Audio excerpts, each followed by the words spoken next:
ఇతనికి ఆ పనే ఉంది, అసలు ఆలోచించాల్సిన అవసరమే ఉంది. అసలు ఇద్దరి మధ్య బేసిక్ తేడా జగన్మోహన్ రెడ్డి గారు దేవుడి దయ ప్రజల ఆశీస్సులు అని ఈయన అనుకుంటాడు. చంద్రబాబు నాయుడు నన్ను తీసుకోవడం మీ అదృష్టం, నా కోసం మీరు పూజలు చేసుకోండి అని మొన్న ఎప్పుడో పిలిపించినట్టున్నాడు. ఆయన మరి ఇది ఇంక తనకి ఏం చెప్తావు, ఇది నవ్వాలనో ఎడవాలనో కూడా అర్థం కాదు చేసేసి. ఎవరన్నా ఒక రాజకీయ నాయకుడు లోపల ఉండొచ్చు, పైకి కనీసం ఏదో మీ సేవ కోసం ఉన్నానన్నా అనాలి. అది కూడా ఏం లేదు.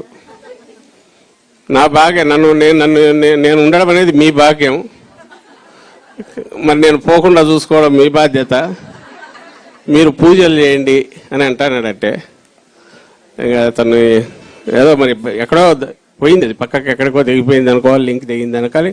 అతను ఏమీ లేదు, అసలు సంబంధం లేదనుకుంటాడు. ఇప్పుడు ఏమంటే చూస్తే మనం ఏదైతే మొన్న చూస్తే అసలు మొన్న ఇది కూడా అంటున్నాడు, అది రాజశేఖర రెడ్డి గారి కొటేషన్, తల్లికి అన్నం పెట్టనోడు చిన్నమ్మ ఒక బంగారు గాజులు చేస్తాడు. అది మొన్న తను వాడుతున్నాడు. ఎవరిని ఉద్దేశించి? జగన్ గారిని ఉద్దేశించి.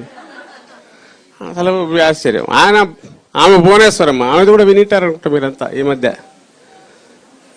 2004లో అప్పుడు తర్వాత రాజశేఖర రెడ్డి ఎన్నికలకు ముందు ఫ్రీ కరెంటు రాజశేఖర రెడ్డి గారు చెప్పారు, మీరు కూడా చెప్పేయండి, తర్వాత సాధ్యం కాకపోయినా దట్స్ ఎ డిఫరెంట్ ఇష్యూ, ముందు ఎన్నిక అవుతాం కదా అంటే పొరపాటున కూడా ఒకసారి మాట చెప్పినాక నేను తప్పలేనని ఈయనన్నా అంట చంద్రబాబు నాయుడు గారు. మాట తప్పని మడమ తిప్పని చంద్రబాబు నాయుడు గారని ఆమె అంటున్నారు. ఎట్లా అసలు ఎట్లా అంటే ఆయన లైన్ ఆఫ్ థింకింగ్ వ్యవసాయం దండగా, దాన్ని ఏదో కొడుకును కొంటాయంటే వద్దంటాననేది, కోడలు వద్ద అత్త వద్దంటుంది అనేది. అలాగే ఏ పాలసీ లేదు, టూరిజమే బెస్ట్ అనేది కొన్ని ఉన్నాయి, స్థిరమైనవి, తప్పు లేదు. అవి కూడా లైన్ ఆఫ్ థింకింగ్ ఉండొచ్చు, అది ఫిలాసఫీ కావచ్చు. నేను ఇదిగో ఈ లైన్లో ఆలోచిస్తున్నాను, ప్రజలు దాన్ని ఎన్నుకుంటే ఓకే. అంతేగాని నీది కానిది నువ్వు క్లెయిమ్ చేయడమైందని. జగన్మోహన్ రెడ్డి గారో లేదా అంతకుముందు రాజశేఖర రెడ్డి గారో తాము ఏదనేది వాళ్ళ ప్రతి మాట ప్రతి అడుగు రెండిట్లో తేడా ఉండదు. ఈ రోజుకు ఉండదు. ఈ రోజుకు జగన్మోహన్ రెడ్డి గారికి ఈ ఒక్కటి చెప్పు, నీకు అధికారం 10 ఏళ్ల పాటు శాశ్వతం, 20 ఏళ్ళంటే ఆయన గిలగిల కొట్టుకునే అదైతే నేను చెప్పాడు, అవసరమైతే వదిలేద్దామంటాడు. అలాంటి అధికారం మనం ఎందుకు? అధికారం కోసం అధికారం కాదు కదా, వచ్చినందుకు ఏదో 4 మంచి పనులు చేయాలి, ప్రజల గుండెల్లో పేదల గుండెల్లో చిరస్థాయిగా నిలబడాలి, నిస్సహాయాలకు అండగా ఉండాలి అని తన సైన్యాన్ని కూడా దానికి సన్నద్ధం చేసుకున్నాడు. సైన్యం అంటే మన పార్టీని, కార్యకర్తలను మొత్తం మైండ్ సెట్ చేసుకుంటూ వచ్చాడు. ఈరోజు ఇంతమంది మహిళలు ఉత్సాహంగా ఎక్కడ చూసినా కదులుతున్నారంటే, ఈరోజు మన కమిటీల్లో కూడా 30-40% పైగా స్వచ్ఛందంగా వాళ్ళే వచ్చి చేస్తున్నారంటే ఇంత కష్టకాలంలో కూడా. ఇప్పుడు ఇక్కడికి కూడా రాష్ట్రం నలుమూలల నుంచి ఎక్కడెక్కడి నుంచో ఇంత ఓపికగా వచ్చారంటే, ఇప్పుడేం ఎన్నికలు లేవు, ఇంకోటి లేవు, ఇదంతా ఎక్కడి నుంచి వచ్చిందంటే లీడర్ని బట్టి ఉంది.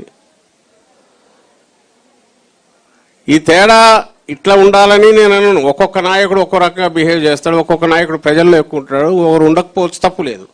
కానీ నీ విధానాలు ఏంటి, నువ్వు ఏం చెప్తున్నావు, ఏం చేయాలనుకుంటున్నావు స్పష్టత, అవి నువ్వు చేయగలిగితే చేయడం, అవి పూర్తి చేయడం, ఈ రెండు లేకపోగా ఎన్నికలకు ముందు ఏదైతే అంటాడో ఎన్నికల తర్వాత పూర్తిగా దానికి విరుద్ధంగా ఉండడమే కాకుండా ఆ స్టేజ్ ఇప్పుడు దాటిపోయినాడు. నేను పూర్తి చేసేసాను, మీరందరూ ఎంజాయ్ చేయండి, పండగ చేసుకోండి అనే దానికి ఇప్పుడు వచ్చాడు. ఇప్పుడు కొత్తగా అది ఒకటి మొదలుపెట్టారు. ఎన్నికలకు ముందు నేను సంపద సృష్టించి మీకు అందరికి ఇస్తాను అన్నాడు. ఇప్పుడు పిల్లలు సంపద అంటున్నాడు. పిల్లలే సంపద.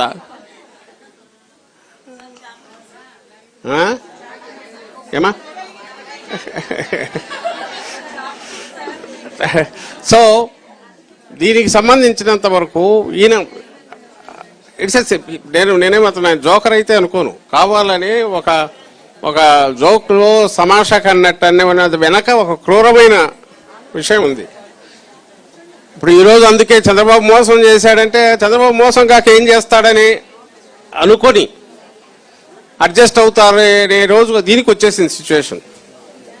రాజకీయం అంటే ఇట్లా ఉంటుంది కదా, లేకపోతే అది ఆయన తప్పు, జగన్మోహన్ రెడ్డి గారి తప్పు.